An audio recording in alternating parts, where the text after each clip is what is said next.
Good morning students. How are you? Fine. Very good. बेटा last 7 days से हम लोग नेशनल इनकम कर रहे हैं। इन 7 लेक्चर के अंदर हमने बहुत सारे थ्योरेटिकल, बहुत सारे प्रैक्टिकल कंसेप्ट डिस्कस करे। जो बच्चे नेशनल इनकम को कर रहे हैं अच्छे से, वो रेगुलर मुझे रिस्पॉन्स करते हैं कि सर बहुत अच्छे समझ आ रहे हैं। वो स्टार्टिंग बच्चों को डाउट होता है तो वो डाउट्स के लिए देते हैं, लेकिन जो गर्ल्स हैं लगभग सभी गर्ल्स, बॉयज भी लगभग सभी बॉयज हैं, 5-4 को छोड़कर सभी बॉयज बहुत अच्छा कर रहे हैं। गर्ल्स अच्छे से रिस्पॉन्स कर रही है, सभी बच्चे रिस्पॉन्स कर रहे हैं और कहते हैं सर साथ के साथ लेक्चर 7 लेक्चर हमें बहुत अच्छे समझ आ गए। ठीक है बेटा, जैसे आपको 7 लेक्चर पहले समझ आ गए हैं, वैसे ही आने वाले लेक्चर्स भी आपको बहुत अच्छे से समझ आ जाएंगे। ठीक है, बस आपको मैं जैसे करवा रहा हूँ, जिस तरीके से आपको वर्कशीट दी जा रही है, जैसे आपको करने के लिए बोला जाता है, आप वैसे ही फॉलो अप करते रहिए, कहीं कोई भी दिक्कत आने वाली नहीं। चलिए, आज हम लोग नेशनल इनकम का बहुत ही इंपॉर्टेंट मेथड, मैं कहूँ तो मुझे जहां तक मेरी नॉलेज कहती है, ये वाला मेथड ही एग्जाम में आता है। ठीक है, तो हम लोग आज इनकम मेथड करने जा रहे हैं। इनकम मेथड हम हमारी कंट्री में हर पर्सन की फैक्टर इनकम जोड़ लें। कौन सी इनकम? फैक्टर इनकम जोड़ लें तो हमारे देश की क्या आ जाएगी? National income. ठीक है, तो इनकम मेथड वही है। इनकम मेथड में 3 चीजें लेंगे, साथ साथ याद करने की कोशिश करना। ठीक है, इनकम मेथड में 3 चीजें लेंगे। एक तो first compensation of employees, employees को जो कंपनसेशन दिया जाता है। सेकंड ओएस, इसको बोलते हैं operating surplus and third mixed income. ठीक है, अभी आप इतना समझो कि इनकम मेथड में 3 चीजें आएगी। 3 चीजें क्या क्या? Compensation of employees, operating surplus and mixed income. ठीक है, अभी इनके सब पार्ट्स भी आएंगे, तो आपको बहुत ही ध्यान से समझना है। ठीक है, 3 चीजें कौन सी आएगी मिक्स्ड इनकम के अंदर? Compensation of employees, operating surplus and mixed income. ठीक है, चलिए सबसे पहले कंपनसेशन ऑफ एम्प्लॉयज ले रहे हैं। हमको क्या ले रहे हैं? Compensation of employees.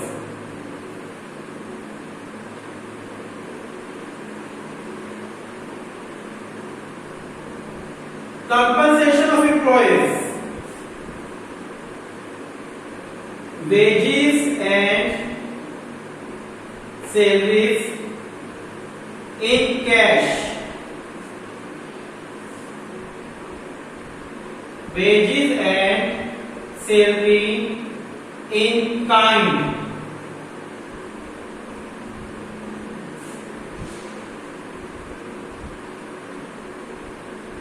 employer contribution,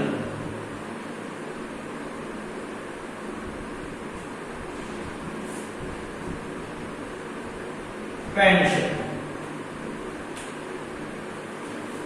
देखिए बेटा, कंपनसेशन ऑफ एम्प्लॉयज में 4 चीज आती है। कंपनसेशन ऑफ एम्प्लॉय में 4 चीज। कौन सी 4? Wages and salary in cash, wages and salary in kind. Cash की फॉर्म में वेजेस दी जाए एम्प्लॉय को, या काइंड की फॉर्म में दी जाए। काइंड का मतलब किसी चीज की फॉर्म में सैलरी दी जाए तो वो भी इंक्लूड होगा। तो कंपनसेशन ऑफ एम्प्लॉयज में 4 चीज आएगी।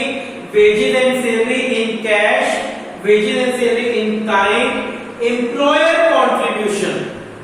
ये एम्प्लॉयर देखो 2 होते हैं, एक होता है एम्प्लॉई, एक होता है एम्प्लॉयर। आपने सुना होगा पीएफ, प्रोविडेंट फंड, सुना है पीएफ प्रोविडेंट फंड। क्या होता है? एम्प्लॉय की सैलरी में से एक पार्ट कट करके कंपनी अपने पास सेव करती रहती है।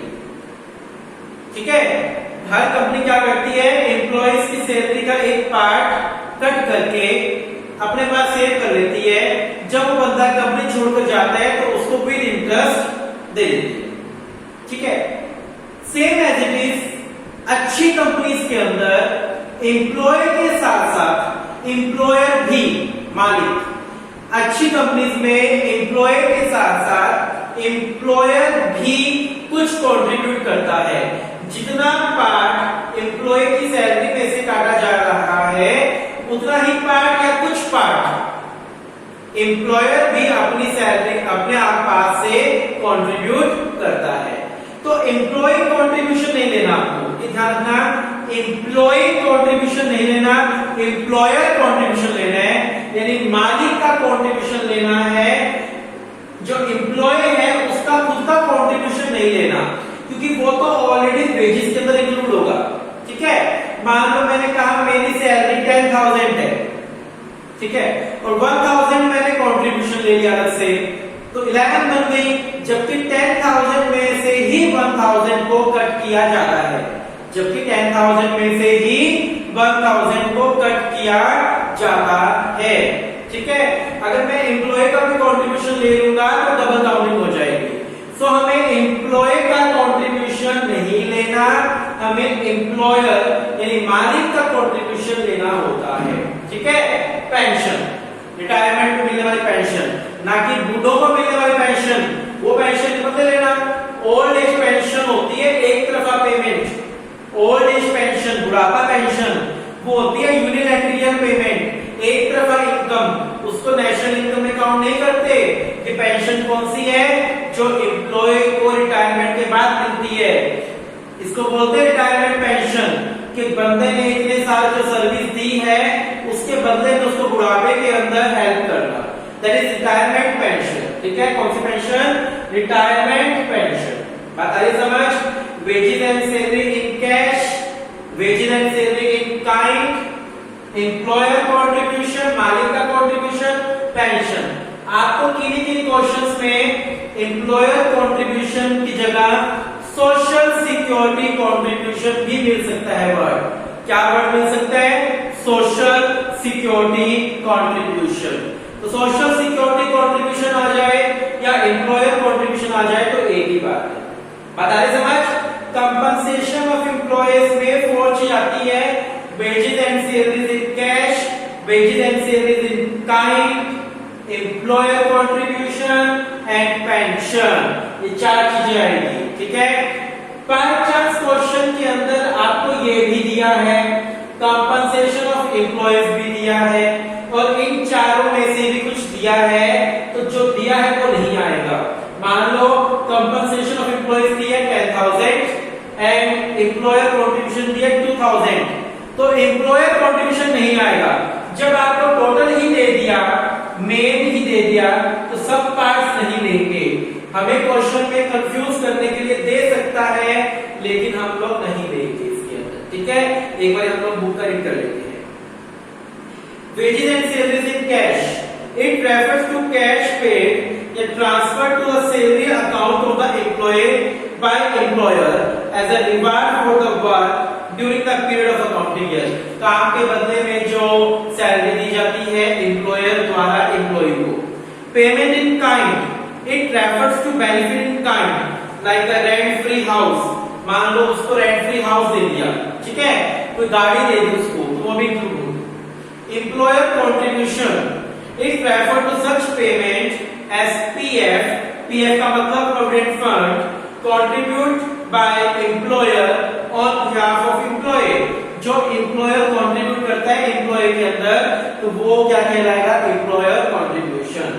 Pension on retirement, to be specific, it does not refer to old age pension, इसको आप ओल्ड एज पेंशन मत ले लेना, it only refers to pension payment as a part of the service contract between the employer and the employee, जो उसने इतने साल service करी उसके बदले में दिया जाता है। गॉट इट, अच्छे समझ आ गए 4 चीजें। चलिए, अच्छा, इनकम मेथड में कंपनसेशन ऑफ एम्प्लॉयज पहला था, सेकंड क्या था, ऑपरेटिंग सरप्लस, सेकंड क्या था, ऑपरेटिंग सरप्लस। ऑपरेटिंग सरप्लस में 3 चीजें आई, रेंट, इंटरेस्ट एंड प्रॉफिट। अगर आप देखो तो ये फैक्टर इनकम ही हो गई, वेजेस होती है उसके अंदर, ठीक है, लेबर को वेजेस वो पहले पार्ट में आ गई, रेंट होता है, इंटरेस्ट होता है, एंटरप्रेन्योर प्रॉफिट, ये इस पार्ट में आ गया। ठीक है, फैक्टर इनकम हो गई ना। चलिए, ओएस में 3 चीजें आती है, rent, interest, profit. Further profit में 3 चीजें आती है,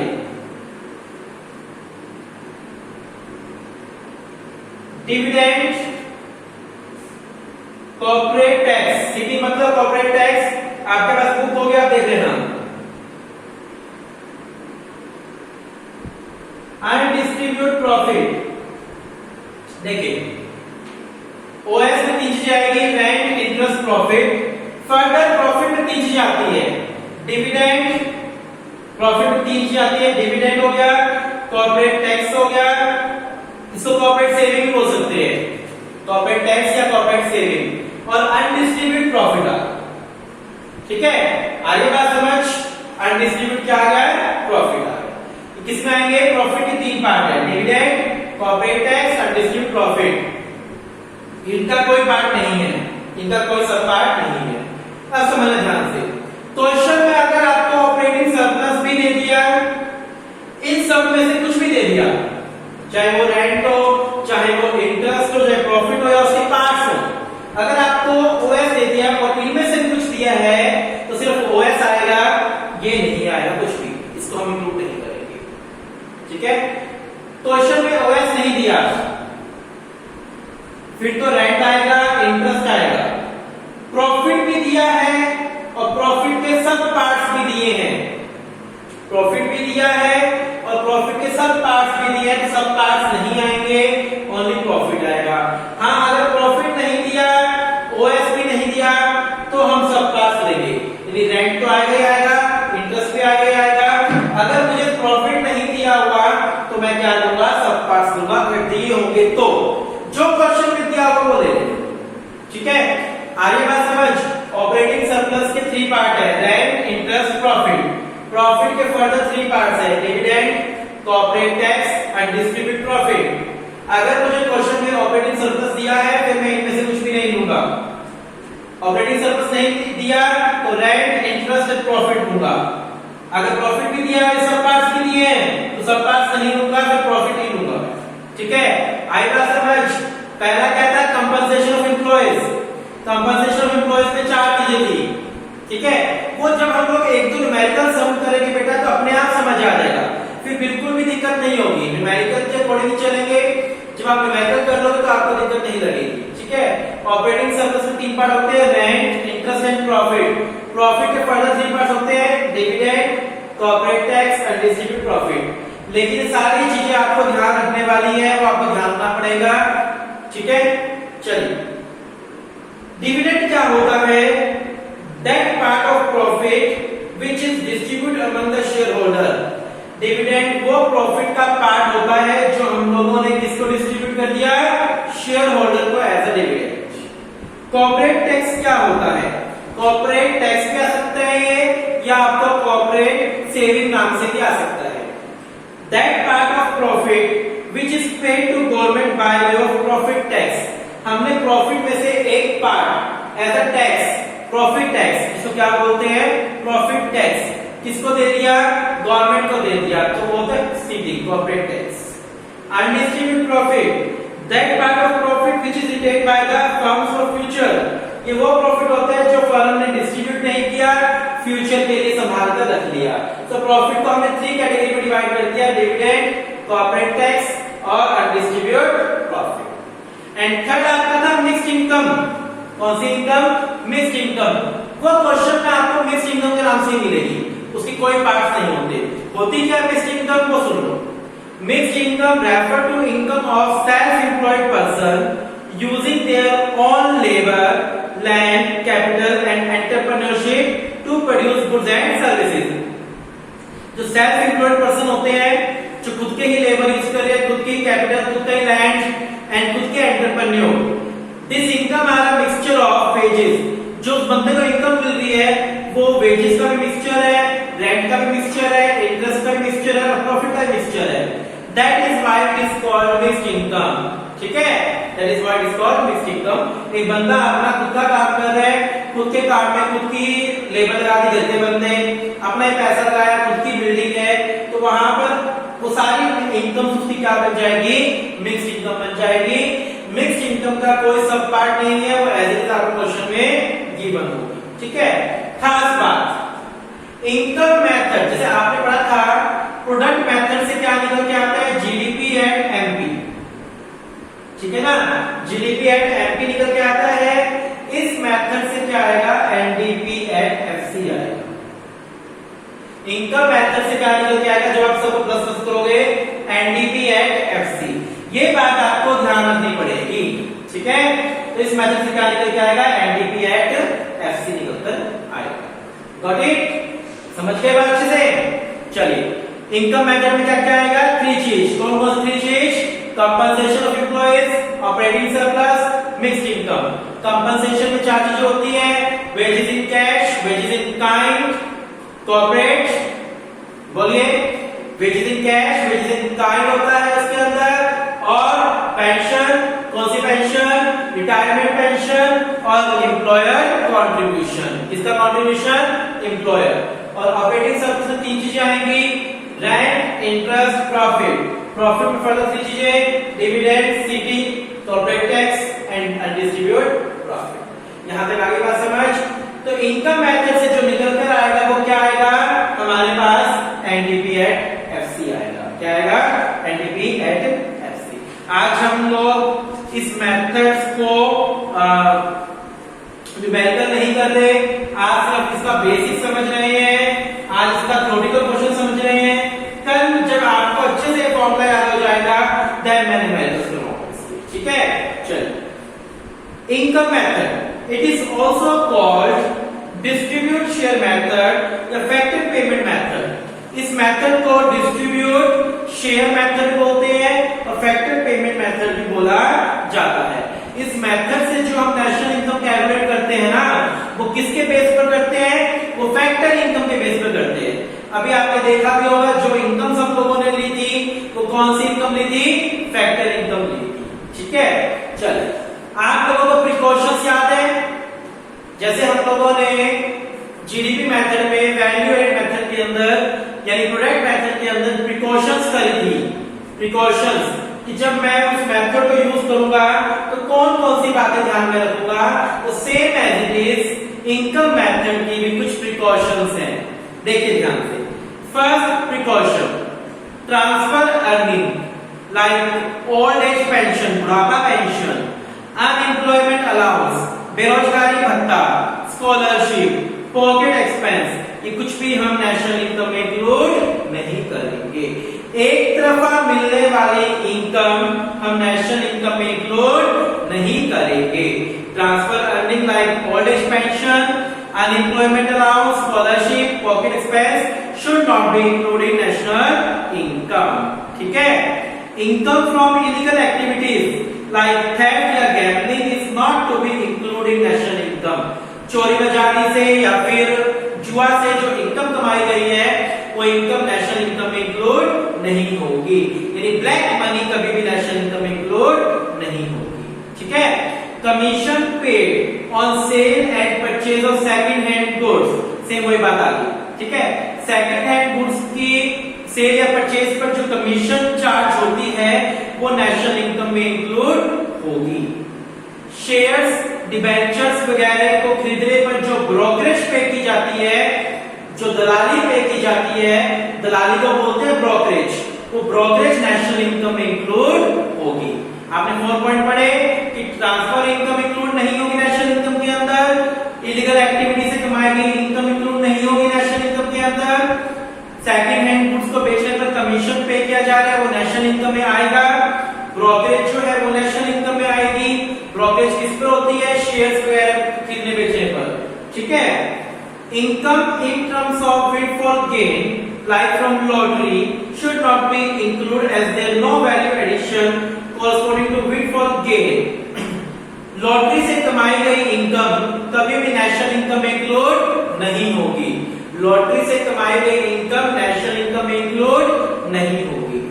इम्प्यूटेड रेंट, ये वही कंसेप्ट आ गया, imputed rent of owner occupied house is to be treated along with rent as a component of factor income. हमारे घर की जो इम्प्यूटेड रेंटल वैल्यू है वो imputed rental value national income में इंक्लूड होगी। ठीक है, corresponding to production for self consumption, खुद की कंजप्शन के लिए कोई गुड्स बनाया गया है, हमने अपनी सेल्फ कंजप्शन के लिए कोई गुड बनाया है तो वो नेशनल इनकम में इंक्लूड होगा। सेल्फ कंजप्शन के लिए बनाया गया कोई भी गुड नेशनल इनकम में इंक्लूड होगा। Corporate tax, dividend, undistributed profit are the component of corporate profit. Once profit is included in the estimation of national income, ये कंसेप्ट मैंने बता दिया कि प्रॉफिट के 3 पार्ट होते हैं। अगर आपने प्रॉफिट इंक्लूड कर दिया नेशनल इनकम में तो उसके पार्ट इंक्लूड नहीं होंगे, ठीक है। Income tax is paid out of compensation of employees, it should not be added in the estimation of national income. कभी भी इनकम टैक्स को आप नेशनल इनकम में इंक्लूड नहीं करोगे। Income tax should not be include in national income, ठीक है। तो आज हम लोगों ने इसके प्रिकॉशंस कर लिए, ये मेथड समझ लिया क्या होता है, इस मेथड के अंदर कैसे क्या क्या चीजें इंक्लूड होगी। कल जब मैं न्यूमेरिकल बनाऊं तो आपको ये सारी चीजें याद होनी चाहिए ताकि आप इजीली न्यूमेरिकल्स को कर पाओ, ठीक है बेटा। आज इतना ही करेंगे हम लोग। Thank you.